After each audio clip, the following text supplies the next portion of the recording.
Welcome to Hart County Public Library Outreach Virtual Storytime. We are so glad that you could join us.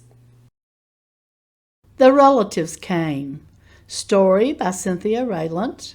Illustrated by Grammell. It was in the summer of the year when the relatives came. They came up from Virginia.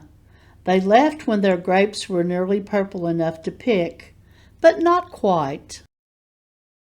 They had an old station wagon that smelled like a real car, and in it they put an ice chest full of soda pop and some boxes of crackers and some bologna sandwiches, and up they came from Virginia. They left at 4 in the morning when it was still dark, before even the birds were awake. They drove all day long and into the night. And while they traveled along, they looked at the strange houses and different mountains, and they thought about their almost purple grapes back home. They thought about Virginia, but they thought about us too, waiting for them. So they drank up all their pop and ate up all their crackers and traveled up all those miles until finally they pulled into our yard.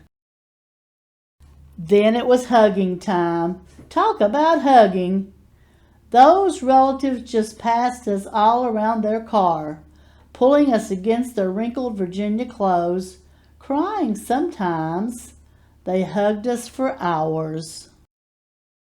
Then it was into the house and so much laughing and shining faces and hugging in the doorways. You'd have to go through at least 4 different hugs to get from the kitchen to the front room. Those relatives. And finally, after a big supper 2 or 3 times around until we all got a turn at the table, there was quiet talk and we were in 2s and 3s through the house. The relatives weren't particular about beds, which was good since there weren't any extras. So a few squeezed in with us and the rest slept on the floor, some with their arms thrown over the closest person, or some with an arm across one person and a leg across another. It was different, going to sleep with all that new breathing in the house. The relatives stayed for weeks and weeks. They helped us tend the garden and they fixed any broken things they could find. They ate up all our strawberries and melons, then promised we could eat up all their grapes and peaches when we came to Virginia. But none of us thought about Virginia much. We were so busy hugging and eating and breathing together. Finally, after a long time, the relatives loaded up their ice chests and headed back to Virginia at 4 in the morning. We stood there in our pajamas and waved them off in the dark. We watched the relatives disappear down the road. Then we crawled back into our beds that felt too big and too quiet. We fell asleep.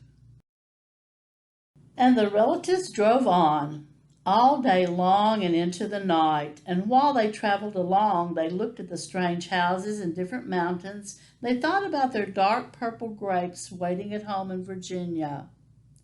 But they thought about us, too, missing them. And they missed us. And when they were finally home in Virginia, they crawled into their silent, soft beds and dreamed about the next summer.